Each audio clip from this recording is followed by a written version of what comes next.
Dear students, Assalamu alaikum. My name is Muhammad Usman and I am your maths teacher. Today is 1st April 2021. Today is Thursday. Class 7 students, आपको मालूम है कि आप लोग class 6 से promote होकर class 7 में आ चुके हैं और ड्यू टू कोविड जो है आपके स्कूल जो है वो क्लोज्ड है टिल 10th of April तक।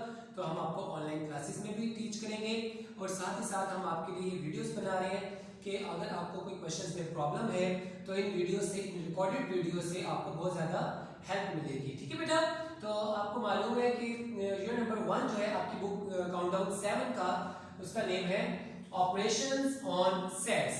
प्रीवियस क्लास में आपने सेट्स के बारे में पढ़ा था फर्स्ट यूनिट में, ठीक है। और अगर आप लोग को अगर बातें याद नहीं है सेट्स की तो मैं आपको दोबारा से सेट्स के बारे में रिकॉल करवाता हूँ। आज का इंट्रोडक्टरी लेक्चर है यूनिट नंबर 1 का सेट्स के मुताबिक। ओके बेटा, तो सबसे पहली जो चीज है that is definition of set, कि आपने सेट के बारे में आपको पता होना चाहिए कि सेट क्या होता है, इसकी डेफिनेशन क्या है। ओके, तो हम इसकी definition with the help of example जो है इसको अंडरस्टैंड करते हैं बेटा। तो ये देखिए, सेट की डेफिनेशन है set is a collection of well defined distinct objects. अब इस डेफिनेशन में देखें क्लास में क्या लिखा हुआ है, ऑब्जेक्ट्स। अब मैं आपके सामने एक एग्जांपल लिखता हूं, a is equal to curly bracket 1, 2, 3। अब मैंने ये जो सारी चीज लिखी है हमेशा बात याद रखिएगा, ये एक सेट मैंने लिखा है जिस सेट का नाम है सेट A। यहाँ पे जो होता है ये सेट का नेम होता है, set A, set Q, set B, set C। Okay, और ये जो कॉमास के साथ वैल्यूज लिखी जाती हैं, कॉमास के साथ ये जो लिखा गया ग्रीन कॉमा व्हाइट, इन सबको क्या कहते हैं, elements of the set. Elements कहते हैं इनको हम, ठीक है, या इनको हम ऑब्जेक्ट्स भी कहते हैं। इनके और भी नेम है, फिलहाल अभी हम ऑब्जेक्ट्स और एलिमेंट्स को याद करते हैं, ठीक है। तो ऑब्जेक्ट्स पता चल गया, ये सारे ऑब्जेक्ट्स हैं। डिस्टिंक्ट का मतलब होता है डिफरेंट, मतलब ये सारे ऑब्जेक्ट्स क्या होने चाहिए, डिफरेंट होने चाहिए एक दूसरे से। वेल डिफाइंड का मतलब होता है कि ये जो सब डिफरेंट है एक दूसरे से और यहां से कोई ना कोई सेंस जनरेट हो रही है, कोई ना कोई सेंस बन रही है, तो इसको हम वेल डिफाइंड कहेंगे। अगर एक सेट लिखा जाए और अगर उससे कोई सेट अगर उससे कोई सेंस जनरेट ना हो रही हो, कोई सेंस ना बन रही हो, यानी कि मीनिंगलेस हो, तो वो सेट ही नहीं होता, हम उस सेट को लिखते ही नहीं है, ठीक है। तो वेल डिफाइंड का मतलब है कि सेट के जो एलिमेंट्स हैं, ये जो ऑब्जेक्ट्स हैं, इनका कोई ना कोई सेंस जरूर होनी चाहिए। वेल डिफाइंड का मतलब है। कलेक्शन का मतलब है कि यहाँ पे जो एलिमेंट्स आ रहे हैं, यहाँ पे बहुत ज्यादा भी आ सकते हैं आपके पास कलेक्शन की फॉर्म में, तो ये मिलके क्या बनाएंगे, सेट। एक बात जो आपने याद रखनी हुई है कि जो ब्रैकेट्स इस्तेमाल कर रहे हैं हम, ये कर्ली ब्रैकेट्स हैं जिनको हम फ्लावर ब्रैकेट्स भी कहते हैं। तो सेट्स को हमेशा लिखने के लिए कर्ली ब्रैकेट्स का इस्तेमाल होता है, इसके अलावा और कोई दूसरी ब्रैकेट आप इस्तेमाल नहीं कर सकते, वो गलत होगा, ठीक है। अच्छा, ये सेट्स मैंने लिखा सेट A, उसके एलिमेंट्स हैं, इसके ऑब्जेक्ट्स हैं 1, 2, 3। ये सेट Q है और इसके ऑब्जेक्ट्स क्या आ रहे हैं, ग्रीन एंड व्हाइट। अब ग्रीन और व्हाइट से सेंस जनरेट हो रही है कि ऐसे कलर्स हैं जो कि हमारे नेशनल फ्लैग के कलर्स हैं। ओके बेटा, तो इसका मतलब है it is a well defined collection of objects, ठीक है। तो इसको हम सेट कहेंगे कि ये सेट बन गया है। सेट को अंडरस्टैंड करने के बाद जो नेक्स्ट हमारे पास कॉन्सेप्ट आता है वो है कि सेट्स को किस तरह से रिप्रेजेंट किया जाता है, सेट्स को किस तरह से जाहिर किया जाता है, सेट्स को किस तरह से लिखा जाता है, ठीक है। A set can be represented in 3 form. Set को 3 फॉर्म्स की शक्ल में हम लिख सकते हैं, यानी कि सेट्स को अगर हमने किसी को सेट लिख के दिखाना है तो सेट को 3 फॉर्म्स में लिखा जा सकता है। Number 1 is descriptive form, number 2 set builder form and number 3 is tabular form. आपको ये तीनों फॉर्म्स आनी चाहिए, ठीक है। तो पहली है डिस्क्रिप्टिव फॉर्म। इस डिस्क्रिप्टिव फॉर्म की शक्ल में सेट कैसे होता है, पहले इसकी एग्जांपल देखिए किस तरह से होता है। a इज इक्वल टू, ये सेट का नाम है, a is equal to first 5 natural numbers, यानी कि पहले 5 नेचुरल नंबर्स का आपने एक सेट बनाना है, उसका नाम सेट a होगा।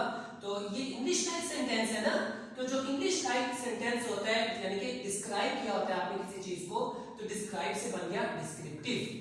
तो इसकी डेफिनेशन भी है a set described in descriptive form या डिस्क्रिप्टिव टर्म्स की शक्ल में। हमने क्या करना है, इंग्लिश टाइप सेंटेंस में इसको हमने डिस्क्राइब कर दिया, तो ये descriptive form of the set बन जाएगा, फर्स्ट 5 नेचुरल नंबर्स। अच्छा, अब है सेट बिल्डर फॉर्म।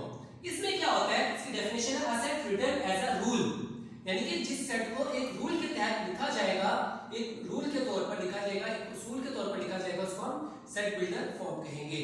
ये बहुत अंडरस्टैंडिंग करने वाली, बहुत ज्यादा अंडरस्टैंड करना है आपने इस चीज को अच्छे तरीके से, क्योंकि ये डिफरेंट चीज है। Set A is equal to x लिखेंगे, कॉलन लगाएंगे। अब इसमें कौन सा सेट है इसी को ले लेते हैं ना, फर्स्ट है नेचुरल नंबर्स का, तो हम लिखेंगे x is a natural numbers. चलिए हम ये भी कह सकते हैं x is a natural numbers and x is less than 6, x is less than 6। तो इसका मतलब है इसमें कौन कौन से नेचुरल नंबर आएंगे जो 6 से छोटे होंगे, यानी कि 1, 2, 3, 4, 5। नेचुरल नंबर्स हमेशा 1 से स्टार्ट होते हैं, बस याद रखिएगा, ठीक है। तो ये क्या बन गया, एक set builder form. Third one is tabular form. Tabular form की डेफिनेशन है a set with the elements of the set written directly. एक सेट है, उसके जो एलिमेंट्स हैं हम उनको डायरेक्ट लिख लेते हैं कॉमास के साथ। जैसे एक सेट है A, हमने इसको कॉमास के साथ लिख लिया 1, 2, 3, 4, 5। अभी देखिए तीनों सेट A ये वाला, ये सेट A और ये वाला सेट A, ये तीनों जो सेट्स हैं, सेट A और ये सेट A, इन तीनों से एक ही मीनिंग जनरेट हो रहा है, एक ही सेंस बन रही है। वो ये है कि एक ऐसा सेट है A, एक ऐसा सेट है जो कि फर्स्ट 5 नेचुरल नंबर्स पर मुश्तमिल है, जो कंसिस्ट करता है फर्स्ट 5 नेचुरल नंबर्स के ऊपर। ये देखिए 1, 2, 3, 4, 5, इसमें आपने डेट लिख लिया।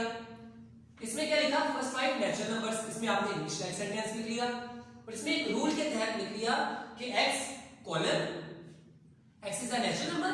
कौन सा नेचुरल नंबर, जो x इज लेस देन 6, यानी कि 6 से छोटे छोटे हैं। तो देखें ना सारे नेचुरल नंबर 6 से छोटे हैं। ओके, तो हमारे पास 3 डिफरेंट मेथड्स के साथ मैंने एक सेट को लिखा है, 3 डिफरेंट तरीकों से मैंने सेट को रिप्रेजेंट किया है।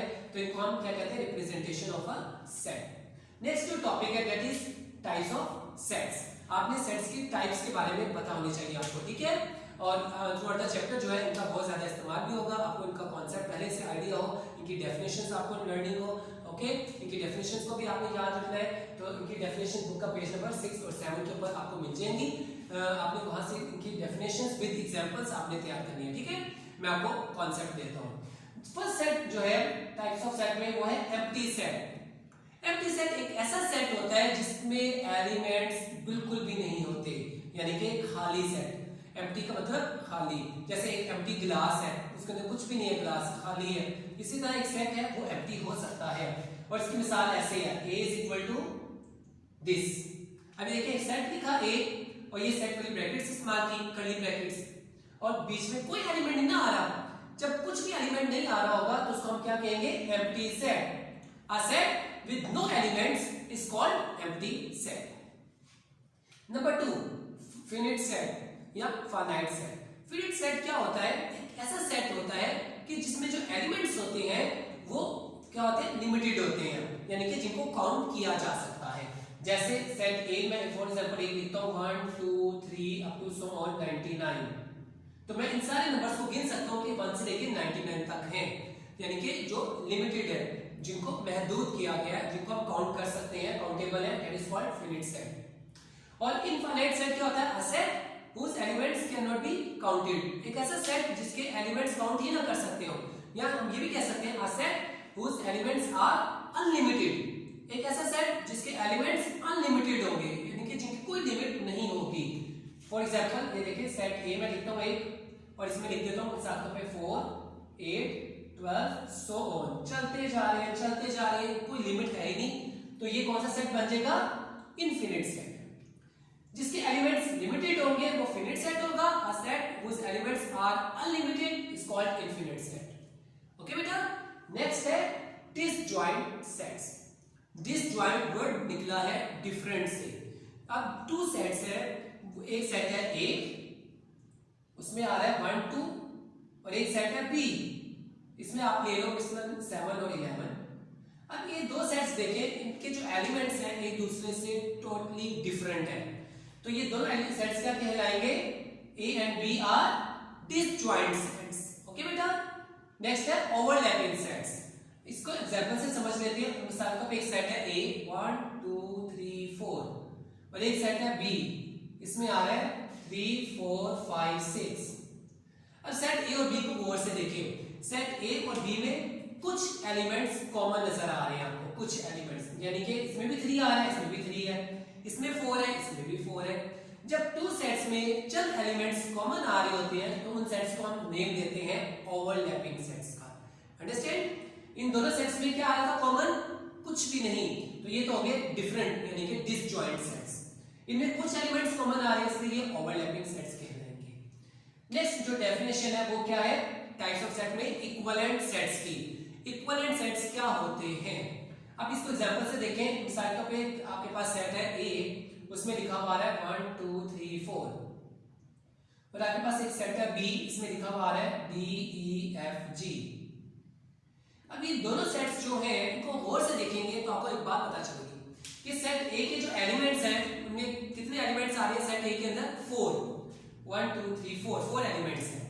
सेट बी में कितने एलिमेंट्स आ रहे हैं? 4, काउंट कर लो 1 2 3 4। अगर टू सेट्स के नंबर ऑफ एलिमेंट्स सेम हो यानी कि एलिमेंट्स की तादाद बिल्कुल सेम आ रही हो दोनों सेट्स में तो उनको हम क्या कहेंगे? Equivalent sets. ओके, और इक्वल सेट्स ध्यान से देखिएगा, इनमें फर्क आपको पता होना चाहिए। इक्वल सेट्स क्या होते हैं? मिसाल के एक सेट है ए, इसमें आ रहा है 1 2 3 4, और एक सेट है बी, इसमें क्या आ रहा है 2 3 4 1। तो गौर से देखिए ये दोनों सेट्स में पहले देखिए एलिमेंट्स की तादाद कितनी है। इसमें 4 है, इसमें भी 4 है, और इनकी तादाद सेम होने के साथ साथ एक चीज और देखिए कि इन दोनों के एलिमेंट्स भी सेम है। मतलब इसमें 1 आ रहा है, इसमें भी 1 है, इसमें 2 है, इसमें भी 2, इसमें 3, इसमें भी 3, इसमें 4, इसमें भी 4। अगर एलिमेंट्स बिल्कुल सेम टू सेम आ रहे हो दोनों में और उनकी तादाद भी यानी कि उनके नंबर ऑफ एलिमेंट्स भी सेम आ रहे हो तो वो इक्वल सेट्स कहलाएगा। ओके बेटा, ये दोनों सेट्स क्या हो गए? इक्वल। देखिए इन दोनों में सेम एलिमेंट्स आ रहे हैं। तरतीब ऑर्डर वो बेटा सेट्स के अंदर एलिमेंट्स का जो ऑर्डर है वो मैटर नहीं करता। आप सेट्स के जो एलिमेंट्स हैं उनको दाएं बाएं करके लिख सकते हैं, इसमें गलती नहीं होती। ओके बेटा, तो ये दोनों सेट्स क्या होंगे? Equal sets. और अगर सेट्स के एलिमेंट्स की तादाद सेम हो तो वो इक्विवेलेंट सेट्स होते हैं, और अगर एलिमेंट्स की तादाद सेम भी हो और वो एलिमेंट्स भी सेम हो तो वो इक्वल सेट्स हो जाएगा। ठीक है बेटा, आई होप आपको टाइप्स ऑफ सेट्स बहुत अच्छे तरीके से समझ आ गया होगा। आपकी बुक का पेज नंबर 6 और 7 जो है उन पर आपको ये सारा मटेरियल मिल जाएगा, और बुकलेट्स भी आपके पास आपको अवेलेबल होगी। तो बेटा अगर आपने करना क्या है, इन बातों को अच्छे तरीके से मेमोराइज करना है, याद रखना है, ताकि जब आप एक्सरसाइज करें तो आपको मुश्किल पेश ना आए। ओके बेटा, अपना बहुत सारा ख्याल रखिएगा। See you in the next video. अल्लाह हाफिज।